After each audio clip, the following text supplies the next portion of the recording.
নমস্কার বন্ধুরা, আজ 2রা সেপ্টেম্বর 2024। যে সময় আমি কথা বলছি আপনাদের সাথে, এই সময়টা প্রায় রাত্রি 9টা। একটা বড় খবর, জানি না বড় খবর কিনা, তবে একটা সামান্য স্বস্তির খবর বলতে পারি।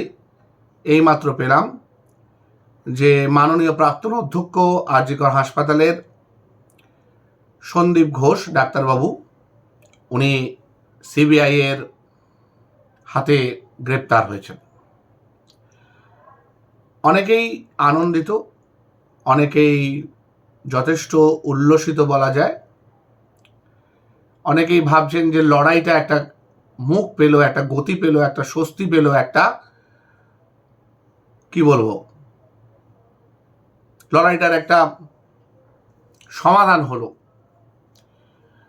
আমি কিন্তু খুব একটা আনন্দিত নই, বরং আমি এই কথাটা বলতে হয় একটা প্রথম কথা দিয়ে আজকের আমার বলাটা শুরু করতে চাই। সেই লড়াইটা এখন সবে শুরু হলো। যে লড়াইটা চলবে দোষীদের শাস্তি পাওয়া পর্যন্ত, এবং আমি বলবো লড়াইটা আরো কঠিন হলো। কঠিন কেন হলো?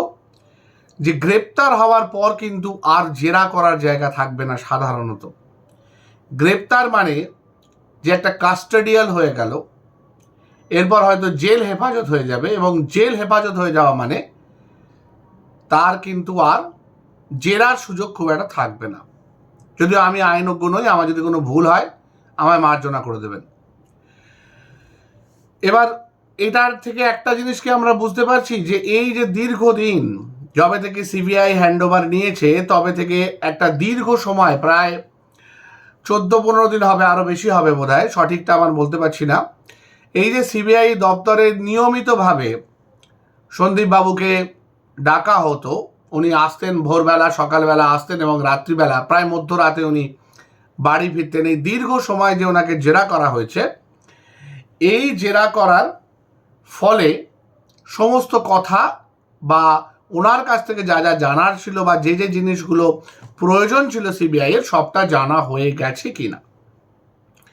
সেটা যদি হয়ে থাকে খুবই ভালো কথা, তদন্ত খুব সুন্দরভাবে এর পরবর্তীকালে এগোনো উচিত। বিশেষ করে 5 তারিখ, মানে আজ থেকে ঠিক 3 দিন পরে আমরা যে একটা কাঙ্ক্ষিত চার্জশিট টাইপের বা ডিক্লারেশন টাইপের সিবিআই এর কাছ থেকে এই কদিনের যে তাদের যে ইনভেস্টিগেশন, তার যে একটা পথ আমরা দেখতে পাওয়ার কথা, তো সেটা আশা করি আমরা খুব পজিটিভলি পাবো। হয়তো আরও কিছু মানুষ গ্রেপ্তার হবেন এবং সঠিক পথে, সঠিকভাবে, সঠিক লক্ষ্যে একটা স্বল্প মেয়াদের মধ্যে তাদের প্রাপ্ত শাস্তি দেয়া হবে, এই একটা আশা রাখি। এবং সবচেয়ে বেশি আজকের দিনে আশা রাখতে চাই আমাদের জুডিশিয়ারির উপর, আমাদের বিচার ব্যবস্থার উপর, আমাদের ন্যায় ব্যবস্থার উপর। কারণ এর বাইরে আমাদের হয়তো সত্যি আর কোনো জায়গা নেই যাওয়ার, আর কোনো জায়গা নেই যাওয়ার। এই যে বলা হতো না, যেটা ওই জলি LLB 1 বা 2-তে বলা হয়েছে, I will see you in court. সবাই বিশ্বাস করে কোর্টের উপর, বিশ্বাস করে জাস্টিসকে, বিচার ব্যবস্থাকে, এবং তাকে মনে করা হয় সমস্ত স্তম্ভের ঊর্ধ্ব স্তম্ভ।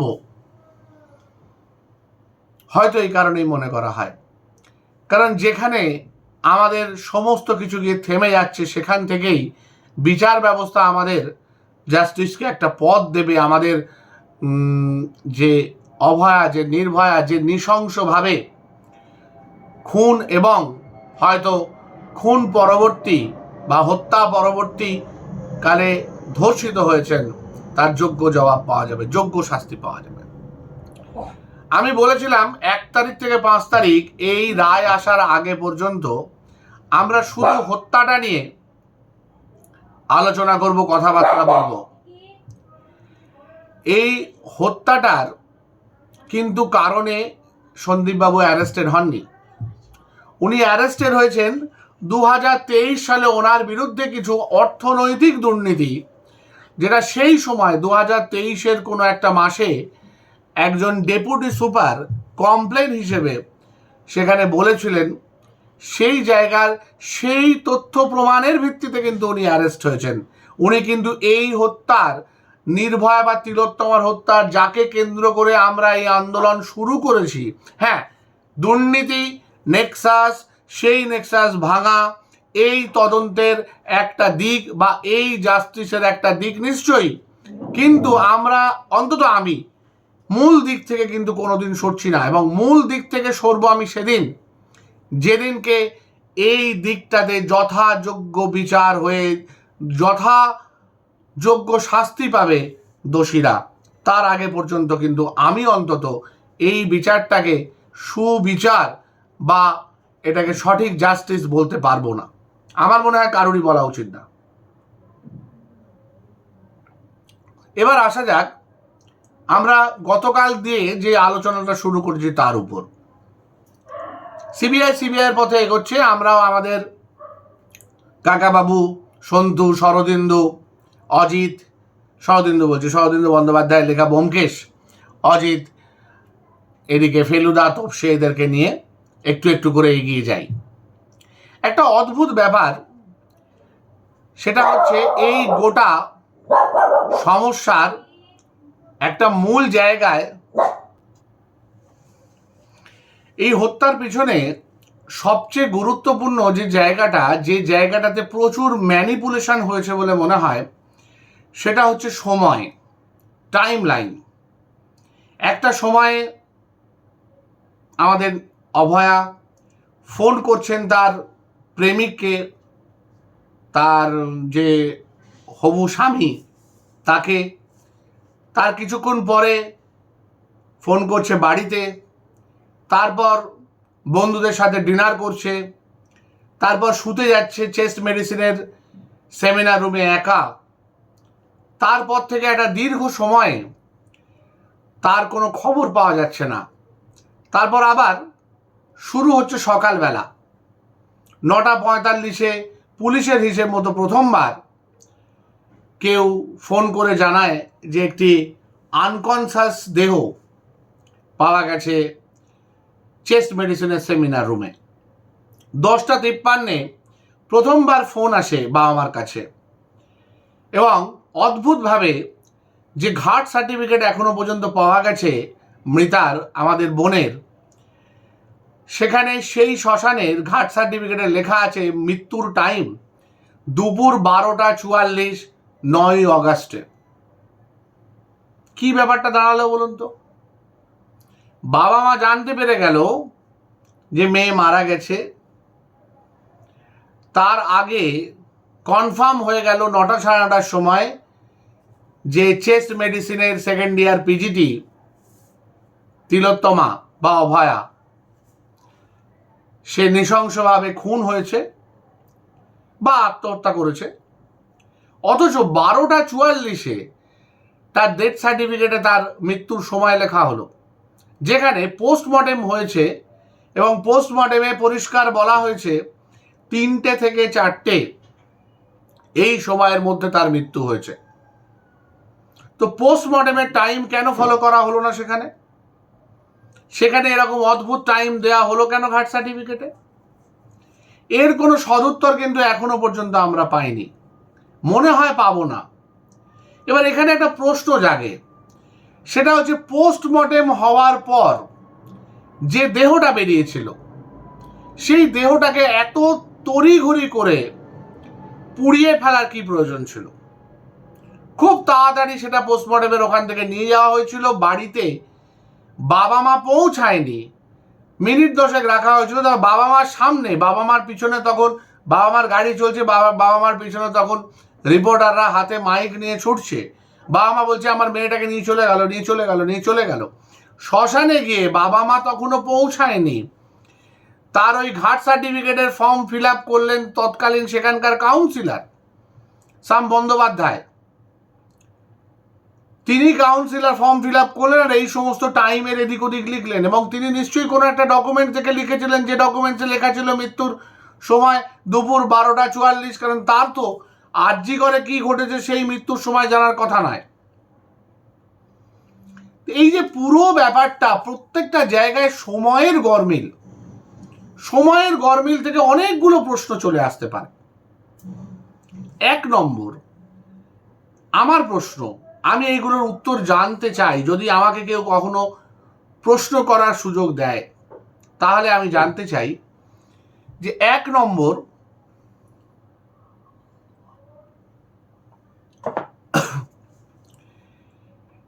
পোস্টমর্টেমের পর এত তড়িঘড়ি করে পুড়িয়ে দেওয়ার কি প্রয়োজন হলো? একটা অত বড় আরজি করের মর্গ রয়েছে যেখানে মৃতদেহ ভালোভাবে পচন না হয়েও রাখার যথেষ্ট ভালো ব্যবস্থা রয়েছে। সেই জায়গায় দাঁড়িয়ে এই রকম একটা কথা বা কাজ কেন করা হলো? আর সেই দেহটা কি আমাদের অভয়ারই ছিল? এমন তো নয়। পোস্টমর্টেমের পর সম্পূর্ণ একটা অন্য দেহ তড়িঘড়ি করে নিয়ে গিয়ে পুড়িয়ে দেয়া হলো, যে দেহটা অ্যাকচুয়ালি হয়তো 12:44 যার ডেথ হয়েছে। খুব খুব ওয়াইল্ড থট করছি, খুব দূরের চিন্তা করছি, কিন্তু পসিবিলিটি তো আছে। নালে এরকম কেন হলো যে এত তড়িঘড়ি করে সমস্ত কিছু করতে হলো?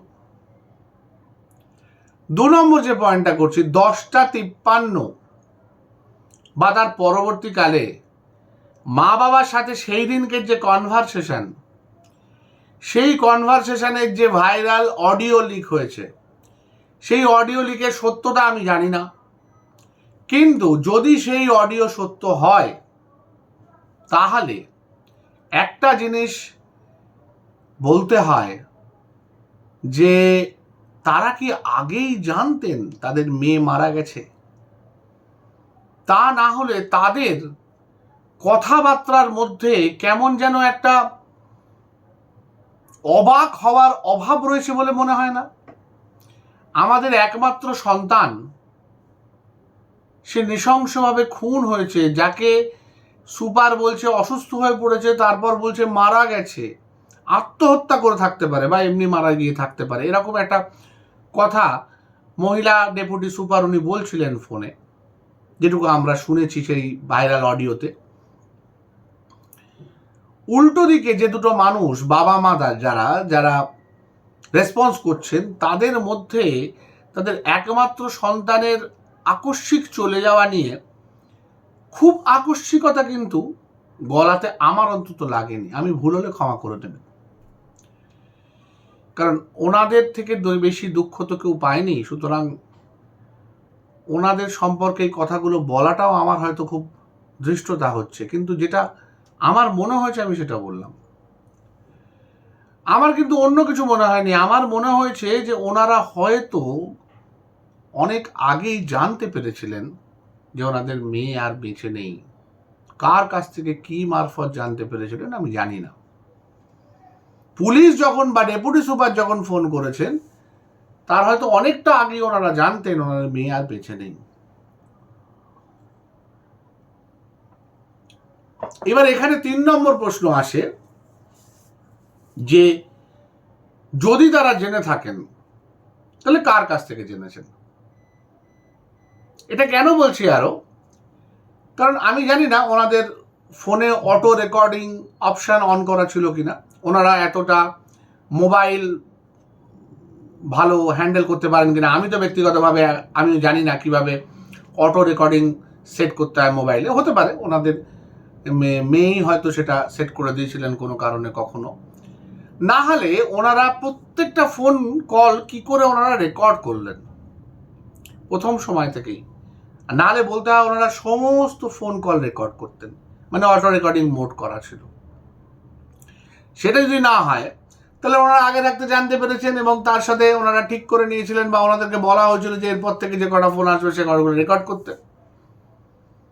তাই তারা ওই অটো রেকর্ডিং মোড নিজেরা সেট করেছিলেন বা কেউ ওনাদের সেট করে দিয়েছিল, এইটা তো জানতে হবে এবং এটা ওনাদের কাছ থেকে জানা যাবে, আর কোনো উপায় নেই। হ্যাঁ, আরেকটা উপায় আছে, ওনাদের ফোন কল ট্রেস করে ওই ধরুন 3টে থেকে 10টা 11টা অবধি কে কে কখন ফোন করেছিল ওনাদের বা ওনাদের ফোনে কার কার ফোন এসেছিল সেটা জানলেই হবে। এই একই জিনিস, দুটো জিনিস, একটা হচ্ছে ফোনের কল লিস্ট আর একটা হচ্ছে ফোন লোকেশন। এই দুটো জিনিস কিন্তু এই গোটা হত্যা তদন্তের সবচেয়ে গুরুত্বপূর্ণ জিনিস। যে কটা মানুষকে, সে সন্দীপ ঘোষ হতে পারেন, সে মাননীয় বিরূপাক্ষবাবু হতে পারেন, মাননীয় অভিক দে হতে পারেন, মাননীয় যিনি এখন ভর্তি আছেন একটু ক্রিটিক্যাল কন্ডিশনে দেবাশিস সোম হতে পারেন, আরও যারা আছেন যাদেরকে ওই ভাইরাল ভিডিওতে মারা যাওয়ার যে জায়গাটা, যেটা মার্ডার স্পট বা যেখানে দেহটি পাওয়া গেছে সেই জায়গার আশেপাশে দেখা গেছিল ওই ভাইরাল ভিডিওতে অনেকগুলো মানুষ ছিল। সেটা নিয়ে তো সিআইডি বা লালবাজার কি করছে সে তো বলাই বাহুল্য। তারা একবার একটা ক্রপড ভিডিওকে সেখানে কার্টেন দেয়া আছে বলে দেখানোর চেষ্টা করছেন, যেটা পুরোটাই মনে হচ্ছে একটা বানানো ম্যানিপুলেটেড ফটোগ্রাফ।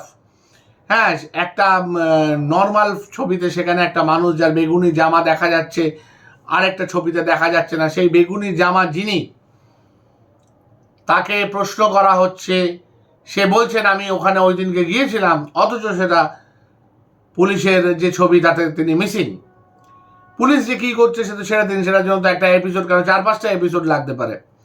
আমরা যে পয়েন্টটায় রয়েছি, সেই যে মানুষগুলো, এই মানুষগুলোর কল রেকর্ডিং বা কে কখন তাদের কল করেছে ওই পিরিয়ডের মধ্যে, কতক্ষণ কথা হয়েছে এবং তাদের টাওয়ার লোকেশন কোথায় আছে, এক্স্যাক্ট পয়েন্ট, সেটা সেমিনার রুমে আছে না আরজি করের অন্য জায়গায় আছে না অন্য কোথাও আছে, বা ওনারা যেটা বলছেন, ওনাদের তো বয়ান নেওয়া হয়েছে, লালবাজার থেকেও বয়ান নিয়েছে, সিবিআই থেকেও নিশ্চয়ই বয়ান নেওয়া হয়েছে।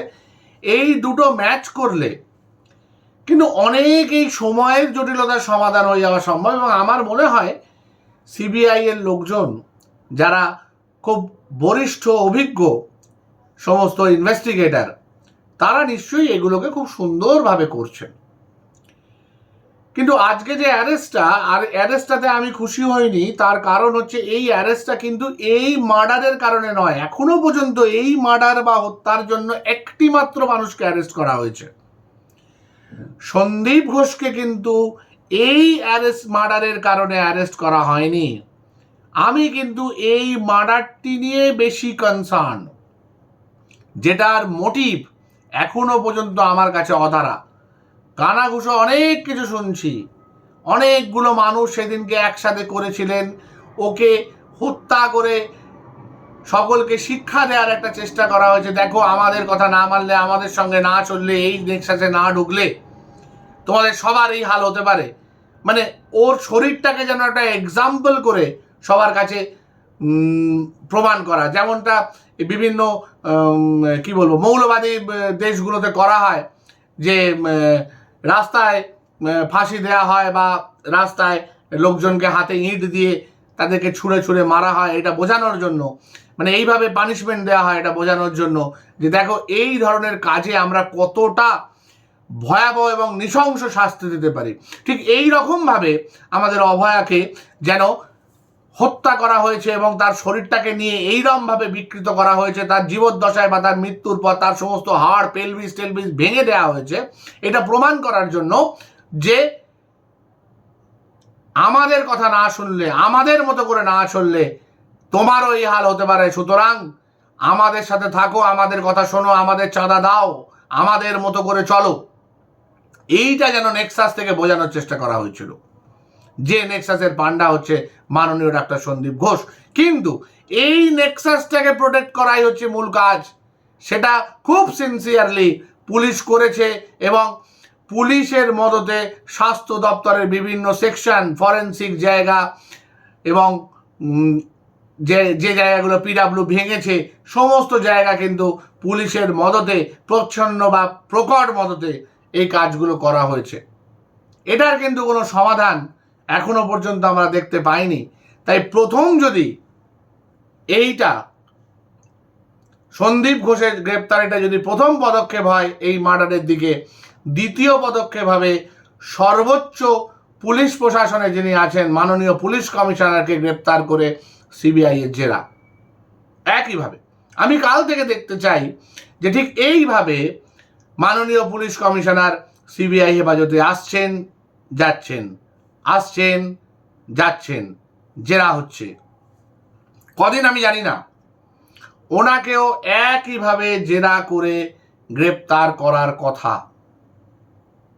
সেটা কদিন লাগতে পারে আমি জানি না, কারণ ওনার কাছে এই রহস্যের বাকি চাবি কাঠিটা কিন্তু জলের মতো পরিষ্কার। বিশ্বাস করুন, একইভাবে একাধিক ছাত্রছাত্রীর কাছে এই মৃত্যুর কারণ এবং এই মৃত্যু কিভাবে সংঘটিত হয়েছিল জলের মতো পরিষ্কার। তারা হোস্টেলে থাকেন, তারা প্রচণ্ড ভয়ে আছেন, তারা জানেন তারা মুখ থেকে একটা কথা বললে তাদেরও একই রকম জীবন সংশয় হতে পারে। আমরা তাদের অনুরোধ করেছি গোপন খামে জবানবন্দি যেরকম সুপ্রিম কোর্ট চেয়েছে সুপ্রিম কোর্টের কাছে পৌঁছে দিতে। তাদের অনেকে দিয়েছেন, অনেক এফআইআর জমা পড়েছে। আমি ব্যক্তিগতভাবে সেটা জানি বলেই বলছি। সুপ্রিম কোর্টের কাছে সুপ্রিম কোর্ট যেহেতু ইমেল ওপেন করে দিয়েছে, চ্যাটবক্স ওপেন করে দিয়েছে, প্রচুর প্রচুর মানুষ নিজেদের পরিচয় গোপন রেখে ইমেল করে তথ্য পাঠিয়েছেন। যারা অ্যাকচুয়ালি সমস্ত ঘটনাবলী জানেন, কিন্তু তারা এই নেক্সাসটাকে ভয় পান, কারণ যে নেক্সাসের মদত রয়েছে সর্বোচ্চ জায়গা থেকে, স্বাস্থ্য মন্ত্রকের প্রধানের কাছ থেকে এবং পুলিশ মন্ত্রকের প্রধানের কাছ থেকে। তাই এর পরের স্টেপ হওয়ার কথা মাননীয় পুলিশ কমিশনারের ম্যারাথন জিজ্ঞাসাবাদ এবং প্রয়োজন হলে তাকে গ্রেপ্তার, অবশ্যই পদত্যাগের পর। আজকে যে মিছিল, জুনিয়র ডাক্তারদের যে মিছিল লালবাজারে গিয়ে ওনার পদত্যাগ চেয়েছিল, সেই মিছিলের যে পারপাস ছিল সেই পারপাসটাকে শিলমোহর দেয়াটা এখন পরবর্তী ধাপ বলে আমার ব্যক্তিগতভাবে মনে হয়। তারপর আমরা অপেক্ষা করব 5ই সেপ্টেম্বরে সিবিআই এর প্রোগ্রেস, কতদূর কি করেছে সিবিআই, কোথায় গিয়ে পৌঁছেছে সেই জায়গাটা দেখার দিকে। আর শেষে আমার আজকের যে কথার তার বাইরে তো একটা অপ্রাসঙ্গিক কথা বলতে চাই। মাননীয় কিছু বিধায়ক আছেন শাসক দলের, তারা যে কথাগুলো বলছেন পরিষ্কার বোঝা যাচ্ছে তারা চাপের মুখে পড়ে বলছেন। কেউ খুব জোরে বলছেন, কার মায়ের বড় গলা আমরা জানি, আমরা সেই প্রসঙ্গে যাচ্ছি না, যেতে চাইছি না। বেসিক্যালি আমাদের রুচিতে বাধে। বিশ্বাস করুন, আমরা, আপনারা মানুন আর না মানুন, আপনাদের থেকে অনেক বেশি শিক্ষিত, এবং শিক্ষিত মানুষ যেভাবে প্রতিবাদ করে আজকে লালবাজারে সেটা দেখতে পেয়েছেন। আমাদেরকে তো ভেবেছিলেন যে আমরাও প্রচণ্ড উগ্রভাবে গিয়ে করিডর কার্টন ভেঙে দেবো। আমরা নবান্ন অভিযানের ওই মানুষগুলো নই যারা পর্দার আড়ালে রাজনীতি করে আর পর্দার বাইরে এসে ওগুলো ভাঙার চেষ্টা করছে। আমরা রাজনীতি করি না, বিশ্বাস করুন, আমরা এতটুকু রাজনীতি করি না। আর এই বিষয়টা নিয়ে তো একটুও রাজনীতি করতে দেবো না কাউকে, করবো না, করতে দেবো না কাউকে, কারণ এটা আমাদের একদম ভেতরের জায়গা, ভেতর থেকে আসছেন। যারা আমাদেরকে সমর্থন করছেন তাদের আমাদের কাছে শত কোটি প্রণাম তাদের জন্য, যে আপনারা আমাদের পাশে আছেন। হ্যাঁ, আমরা আশা করি যে আমাদের পেশেন্টরা, আমাদের রুগীরা, আমাদের ভাই বোন, আত্মীয় স্বজন, বন্ধু বান্ধব সবাই আমাদের পাশে থাকবেন, নিশ্চয়ই আশা করি। আপনারা আছেন, অনেক ধন্যবাদ, অনেক অনেক প্রণাম আপনাদের। কিন্তু পুলিশ প্রশাসনকে আমার একটা অনুরোধ, যে আপনারা কিন্তু আমাদের এই লড়াইটাকে ওইরকমভাবে চেন লাগিয়ে 9 ফুটের বেরিয়ার করে খেলো ভাববেন না। আমরা ফুল নিয়ে গেছি, আমরা আপনাদের ভাঙা সিদ্ধানাটা নিয়ে সোজা করার জন্য গেছি। একটু সুযোগ দিন, সোজা করে দেবো। আমাদের মধ্যে প্রচুর স্পাইন সার্জেন আছেন, নাম করা স্পাইন সার্জেন, জন্মগত সিদ্ধানা ত্রুটি ভাঙা নিয়ে মানুষকে তারা সোজা করে দাঁড়াতে শিখেছেন। আমার নিজের 2-1 জন বন্ধু আছেন, নাম পর্যন্ত বলতে পারে যদি চান, যারা জন্মগত শিরদাঁড়ার ত্রুটি পর্যন্ত সোজা করে দিয়েছেন। আপনাদের তো জন্মগত ছিল না, আপনারা তো বয়স বাড়ার সাথে সাথে আপনাদের শিরদাঁড়ার ত্রুটি ঘটেছে। এরা আপনাদের শিরদাঁড়াটা সারিয়ে দিতে পারে, সেটা হাত দিয়ে না, ভেঙে না, পিটিয়ে না, লাঠি দিয়ে নয়, অপারেশন করে দিতে পারে। আর আপনাদের গোলাপ ফুল দিতে গেছিল, বিশ্বাস করুন, রক্ত গোলাপ, যে রক্তটা ঝরেছিল সেই মেয়ের রক্তে ফোটা গোলাপটা নিয়ে গেছিল আপনাদের কাছে। আপনারা যেটা করেছেন সেটা অপমান, ডাক্তার সমাজকে অপমান করেছেন আপনারা, বিশ্বাস করুন। তারপরও আপনি এবং আপনাদের পরিবারের প্রত্যেকটা মানুষকে আমরা চিকিৎসা দেব। যদি হাসপাতালে দিতে না পারি, যেরকম বাইরে ক্লিনিক করে করা হয়েছে সেইভাবে আমরা চিকিৎসা দেব, আমরা দেব। এবং যেটা বলছেন না, আমরা বিনা পয়সায় কত রোগী চিকিৎসা করেছি, যদি আপনাদের ইতিহাস মনে থাকে, কোভিডের দিকে ফিরে যান, স্বাস্থ্য ভবনের হয়ে আমরা প্রাইভেট ডাক্তাররা গিয়ে হাসপাতালে একটা পয়সা না নিয়ে আমরা ইন্সপেকশন করেছি, তাদেরকে গাইড করে এসেছি কীভাবে কোভিড প্রোটোকল তৈরি করতে হয়। তার জন্য আমাদের একটা সার্টিফিকেট পর্যন্ত দেওয়া হয়নি স্বাস্থ্য ভবন থেকে। বিশ্বাস করুন, আমাদের কিছু যায় আসে না তাতে। মানুষের যে সার্টিফিকেট পেয়েছি তার জায়গায় আমাদের এসবের প্রয়োজন নেই। আমরা মানুষের হাসি দেখে চিকিৎসা করি, অর্থের জন্য করি না। হ্যাঁ, অর্থ নিশ্চয়ই দরকার, পেটে খেতে হবে, খেয়ে পরে বাঁচতে হবে, এটা আমাদের প্রফেশন, অর্থ নিশ্চয়ই লাগবে। কিন্তু শুধু অর্থের জন্য আমাদের কেউ ডাক্তারি পড়ছে না। বা ওই যে মানুষগুলো যারা হেঁটে গেছিল না, ওদের অনেক বেশি খাটনি হচ্ছে, ওরা অনেক কম খেটে চিকিৎসাটা করতে পারতো, কিন্তু সেটা ওরা করেনি। ওরা হেঁটে যাচ্ছে, অন্য দিনের থেকে অনেক বেশি পরিশ্রম করছে ওরা, জুনিয়র ডাক্তাররা ওখানে বসে বসে ওই রোদের পুড়ে বৃষ্টিতে ভিজে মিছিল করে যাচ্ছে, কিলোমিটারের পর কিলোমিটার হেঁটে চলেছে, শুধুমাত্র একটা কারণে, তারা চায় যে আগামী সময়টা যেন রোগীদের জন্য এবং ডাক্তারদের জন্য অনেকটা বেশি সিকিওর হোক। এবং সেটা রোগীদের জন্যও কিন্তু একইভাবে চাওয়া হচ্ছে। বিশ্বাস করুন, আপনারা যাই বলুন না কেন, যতটা আমাদেরকে কষাই বলুন, যতটা আমাদের বলুন আমরা বেশি ফিজ নিচ্ছি কি না, বা আমরা বোনাস নেব কি না, বিশ্বাস করুন দুটোর মধ্যে ডিফারেন্স আছে। কষাই তার পেটের দায়ে খাসি কাটে, মুরগি কাটে, গরু কাটে, পেটের দায়ে কাটে, তারও কিন্তু কোথাও ভেতরে জল পড়ে, জানেন তো। আপনি যেটা করলেন মাননীয় বিধায়িকা, আপনি একটা গোটা প্রফেশনকে, ডাক্তারি প্রফেশন না, আমাদেরকে অপমান করার ক্ষমতা আপনার নেই। কারণ আপনি জানেন আপনি জন্মের সময় যে সার্টিফিকেটটা পেয়েছেন, এবং ঈশ্বর না করুন আপনি যেদিনকে চলে যাবেন যে সার্টিফিকেটটা নিয়ে যাবেন সেটা একটা ডাক্তারের দেয়া। আপনি পৃথিবীতে 100টা সার্টিফিকেট আদায় করুন লোকের, আপনার প্রথম এবং শেষ সার্টিফিকেটটা আমরাই দেব। আমরা ছাড়া আর কারুর কাছে সেই সার্টিফিকেটটা পাবেন না, এটুকু জেনে রাখুন বিধায়িকা। আপনার জন্য নয়, আপনার কথায় আমরা অপমানিত হইনি, অপমানিত হয়েছে সেই কসাইগুলো যারা নিজেদের পেটের দায়ে নিজেদের প্রফেশন চালায়, যাদের একটা মুরগির গলা কাটতে কষ্ট হয়, একটা খাসির গলা কাটতে কষ্ট হয়। আপনি তাদের অপমান করেছেন, আপনাকে তাদের কাছে কৈফিয়ত দিতে হবে, আমাদের কাছে দেওয়ার দরকার নেই। আমাদের কিছু যায় আসে না, কালকে আপনার পরিবারে কেউ অসুস্থ হয়ে এলে আমরা একইভাবে চিকিৎসা করবো। বিশ্বাস করুন, এতটুকু ভাববো না যে আপনি আমাদের কোথায় কবে গালাগাল দিয়েছেন, আমাদের যায় আসে না কিছু মশাই, কিচ্ছু যায় আসে না, বিশ্বাস করুন। আর মাননীয় আরেকজন বিধায়ক যিনি বলেছেন যে আমরা বোনাস নেব বা কী নেবো কিনা জানি না, বলতে পারবো না। আমি একটা কথাই বলতে পারি যে প্রফেশনের সঙ্গে অনুদানকে গোলাবেন না স্যার, প্রফেশনের সাথে অনুদানকে গোলাবেন না। পাড়ায় দেয়া, পুজোয় দেয়া, যেটা অনুদান, দানের আরেকটা নাম।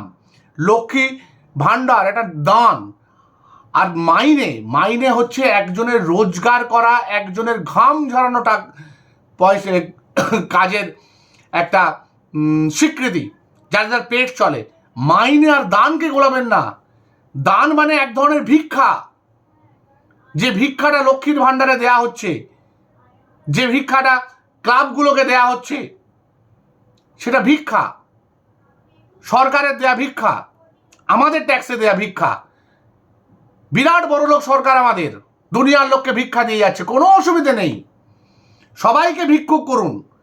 আমার মাও যাবে, আমার মিসেসও যাবে লক্ষ্মীর ভাণ্ডার নিতে, কোনো অসুবিধে নেই, কিন্তু ওটা দান। আর আমরা যেটা রোজগার করি সেটা হচ্ছে মাইনে। দুটোকে গুলাবেন না, দুটো এক নয়। আপনি শিক্ষিত মানুষ, এতটা ভুল, এতটা মিস্টেক করবেন না। বাকিটা ঈশ্বর আপনাদের মঙ্গল করুন, এর বাইরে আর কিছু বলবো না। পরের দিন আবার আসছি আমাদের অভয়ার মৃত্যু রহস্য নিয়ে তৃতীয় পর্বে। নমস্কার।